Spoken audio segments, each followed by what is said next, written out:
Ladies and gentlemen, thank you very much, Ken. This being the Herman Kahn Award, to say a few more words about the illustrious Mr. Kahn, he was at heart an optimist about the future of the world, though his optimism was tempered by realism about the challenges we face here and abroad. Herman Kahn was against what he called fashionable thinking. And he said in discussions about public policy, human and moral factors must always be considered. Now, such virtues and beliefs could easily be ascribed to tonight's honoree. The Vice President of the United States knows his priorities, and I quote him. He said, "I am a Christian, a conservative, and a Republican in that order." He puts God, family, and America first. In the interest of America's future, he is devoted to the virtues of free enterprise and a strong national defense. Along with President Trump, Vice President Trump is making a vigorous case for tax reform. Looks like being successful, but I won't get into the details of these various plans here. But speaking as an executive chairman of two substantial businesses, I would say that smart tax reform is crucial to the health and growth of the whole economy. So too is the reduction of onerous regulation. Some regulation is essential to protect commerce and consumers, but too much of it risks strangling free enterprise and the fruits it brings to the labours of working people.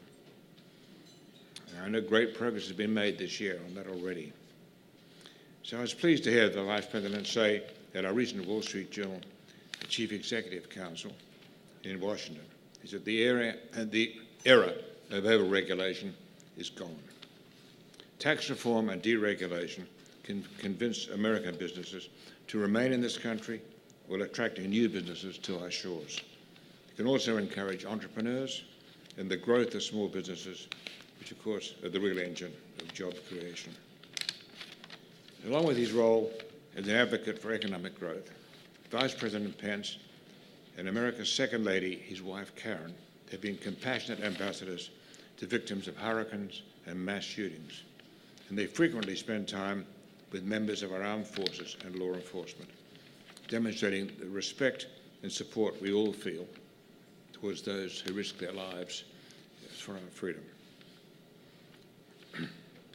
And he spent so much time with the veterans, something which we in our company support strongly. The Vice President may not be the most famous man on Twitter in the White House, but I saw his recent tweet when he said, quote, "Our nation owes a debt to our veterans, and this debt we can never fully repair." But more important, or most important, the Vice President is playing an essential role in this administration, a positive, calming influence in a frantically busy White House. He's fulfilling perfectly the role designed for the nation's number 2 executive. So I'm honored to introduce to you tonight the Vice President of the United States, Michael Richard Pence. Thank you. Thank you.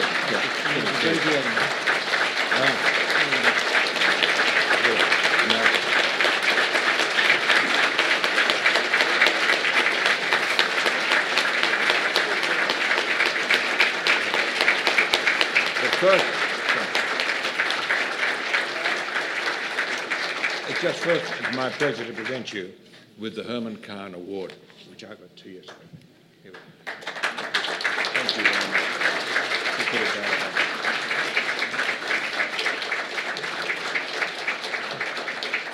Thank you. Thank you so much. Very honored.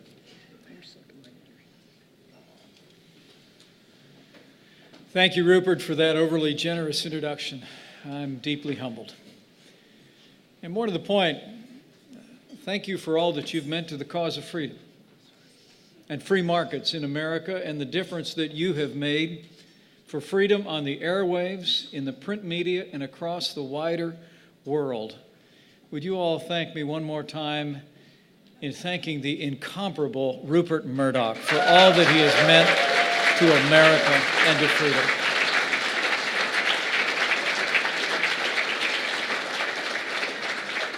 to my good friend Ken Weinstein, to Board Chair Sarah May Stern, to my friend the Secretary of the Treasury, Stephen Mnuchin,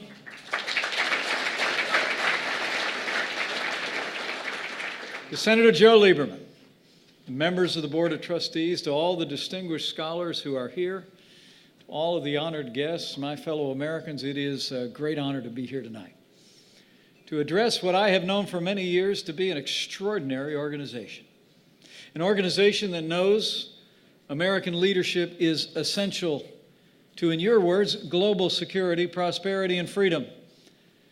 It is my great honor to be here tonight at the Hudson Institute's 2017 Herman Kahn Award Dinner. Thank you for the honor.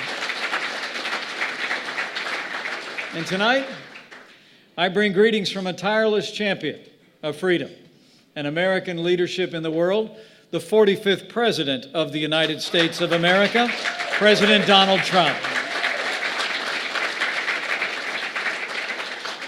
You know, it is deeply humbling for me to be here tonight. For 56 years, the Hudson Institute has played a leading role in American public life by thinking about the future in unconventional ways, as Ken just described. But I'll also always be proud of the fact that part of Hudson Institute's history took place in the state of Indiana.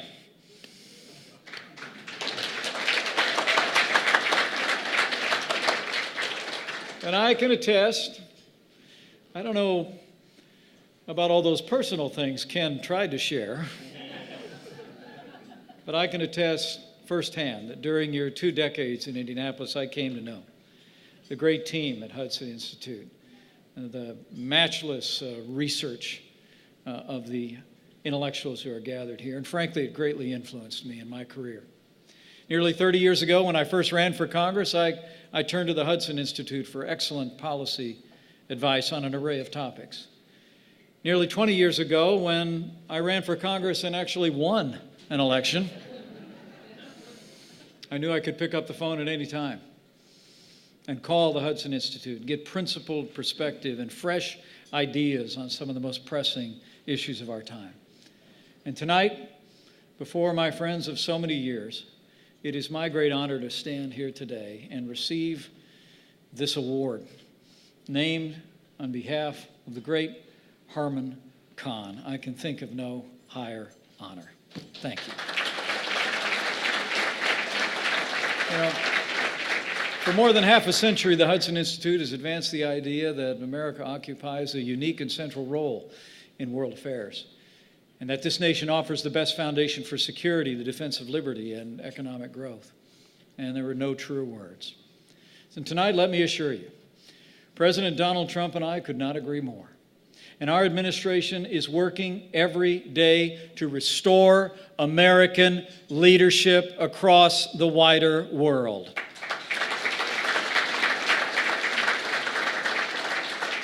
As Hudson Institute knows all too well, when the President and I took office, it was a time when American leadership was uncertain and unsteady. For 8 long years, our nation actually boasted of leading from behind. Yet this essentially meant too often no American leadership at all. Indecision replaced engagement. Red lines turned into retreat. And American confidence was jettisoned in favor of self-doubt and too often confusion across the world. There was a loss of will that was often dealt with and accepted and interpreted as weakness. But as Hudson Institute knows, and as history has proved time and again, weakness arouses evil.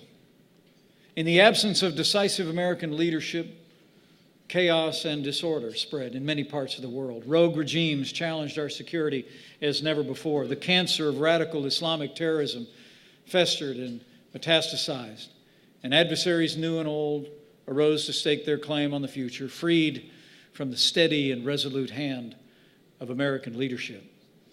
This is the world that President Trump inherited, but those days are over.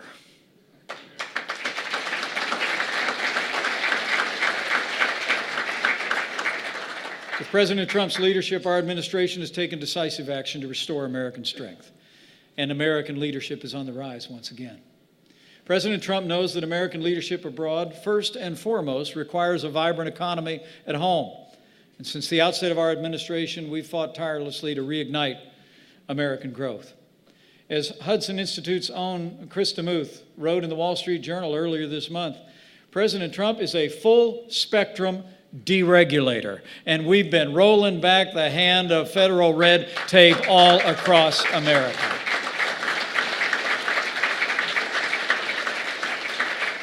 We've unleashed American energy, and we've made a strong commitment to restoring the rule of law, appointing strict constructionists to our federal courts at every level, like the newest justice to the Supreme Court, Justice Neil Gorsuch. And the results speak for themselves. Nearly 1.5 million new jobs, a record-setting stock market that's literally created more than $5 trillion in new wealth for the American people in their retirements and their pensions. A renewed sense of optimism by job creators and consumers alike. And after 8 years of less than 2% growth, the American economy is already growing at 3% or more, and we're just getting started.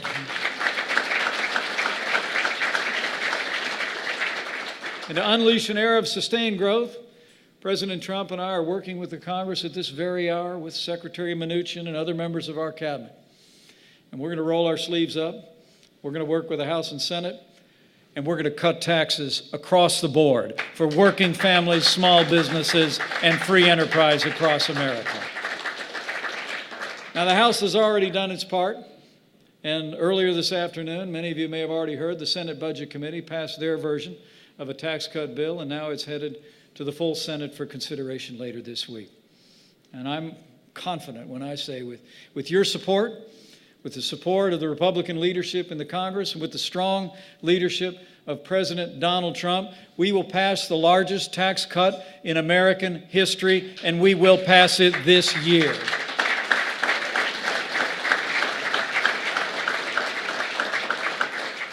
President Trump is renewing American prosperity. But as the Hudson Institute has long understood, security is the foundation of our prosperity. And I'm here tonight to tell you that President Trump has also taken decisive action to promote the safety and security of the American people from the very outset of this administration. Now, this organization has long made the case for a strong military capable of defeating and deterring any enemy who dares to threaten the people of the United States. As Herman Kahn himself once said, it was immoral, in his words, to refuse to defend yourself and others from very grave and terrible threats. Immoral indeed. So I'm pleased to report to you that President Trump's been fighting tirelessly to make the strongest military in the history of the world stronger still.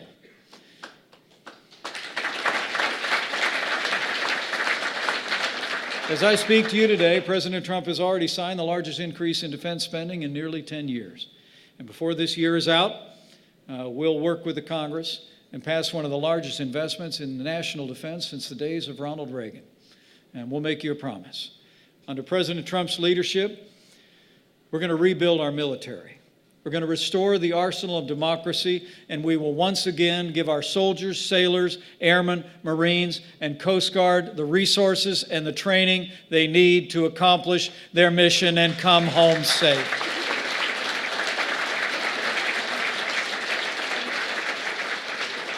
And with renewed American strength, President Trump has made it clear that America will once again stand with our allies and stand up to our enemies. As the President said to the United Nations just over 2 months ago, our administration will engage the world based on, in his words, a policy of principled realism, rooted in shared goals, interests, and shared values. And guided by this policy, our administration is achieving real results on the international stage. Earlier this year, the President addressed members of NATO and Europe, called on them to contribute their fair share for our common defense, and today, 23 of our 28 NATO allies have already responded to the call by increasing their commitment to our shared defense. Earlier this month in Asia, President Trump called on nations across the region to do more to confront the urgent threat posed to the wider world by the rogue regime in North Korea. And today, North Korea is more isolated than ever before. Just last week, President Trump declared North Korea a state sponsor of terror. And in the wake of today's provocation, our administration is considering additional measures. And the Kim regime in North Korea would do well not to test the resolve of this president or the capabilities of the armed forces of the United States of America. As President Trump said today, we will take care of the situation. All options are on the table. And we will continue to marshal the full resources of the United States to bring economic and diplomatic pressure to bear until North Korea abandons its nuclear and ballistic missile programs once and for all.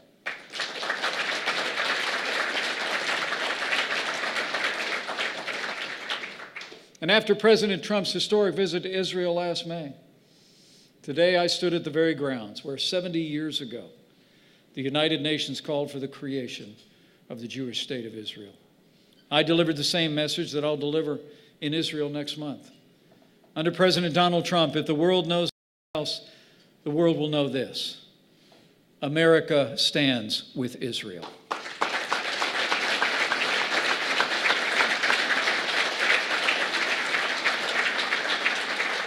The United States and Israel stand together to confront any threat to our people or our most precious values. And that includes combating the menace of radical Islamic terrorism. Terrorism is a hydra with many heads, inspiring violence in our homeland, striking the great capitals of Europe, and just this past Friday, in the Sinai Peninsula in Egypt, radical Islamic terrorists murdered more than 300 innocent Muslims at prayer. When I travel to Egypt next month, I'll carry the condolences and the prayers of the American people to the people of that country. I'll also carry our resolve to work with Egypt and our allies and partners across the region to overcome this vile enemy. As President Trump said in the wake of that attack, we must, in his words, defeat the terrorists militarily and discredit the extremist ideology that forms the basis of their existence. And I can assure you tonight, our administration is committed to drive the cancer of radical Islamic terror from the face of the earth.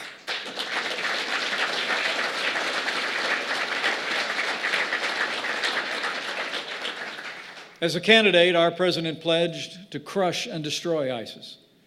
And today, thanks to the courage of our armed forces and the resolve of their commander-in-chief, ISIS is on the run.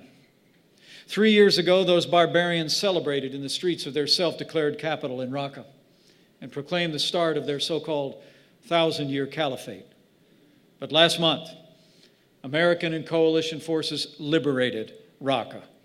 Across Syria and Iraq, their caliphate is crumbling, and tonight, I promise you, we will hunt down and destroy ISIS at its source so it can no longer threaten our people, our allies, or our way of life.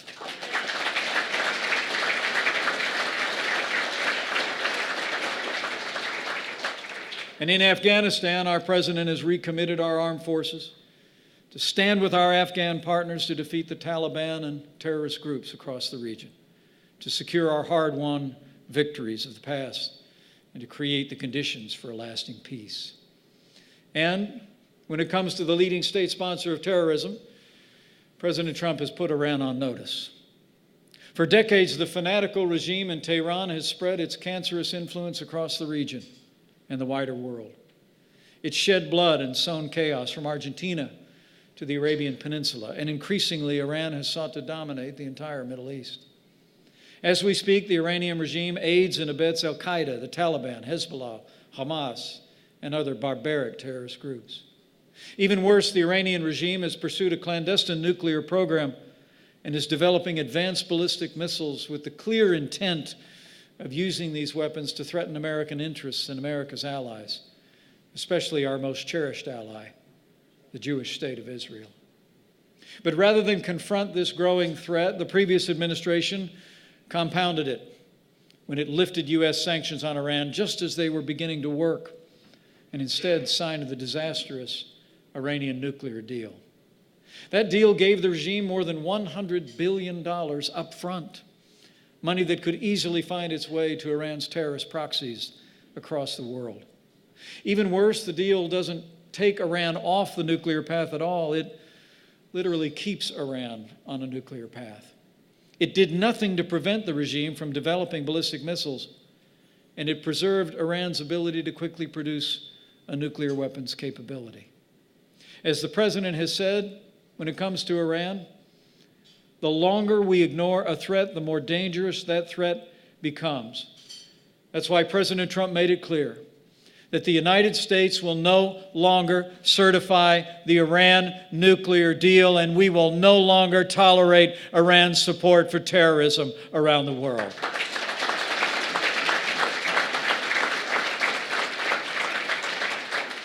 Our administration is actively working with the Congress to craft a stronger and more effective approach to derail Iran's nuclear ambitions.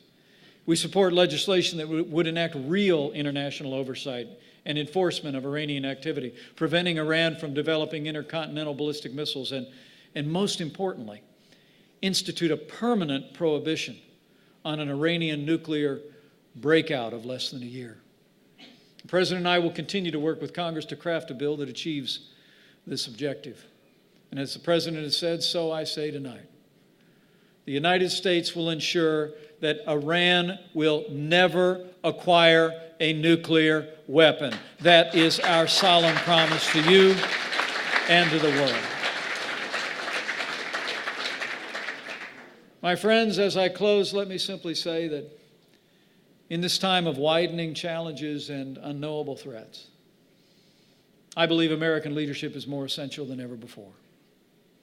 You know, I've had the privilege to travel across the world on the President's behalf. I see a reminder, one after another, of America's indispensable role in the world. I've stood on the front lines of freedom on the Korean Peninsula, where the vibrancy of the South meets the darkness and tyranny of the North. I've spoken to soldiers from the Republic of Georgia, only miles from where Russian tanks illegally sit on Georgian soil. I've sat and prayed with Venezuelan refugees, not far from their once rich homeland, men and women who fled the poverty and starvation that plagued the country of their birth.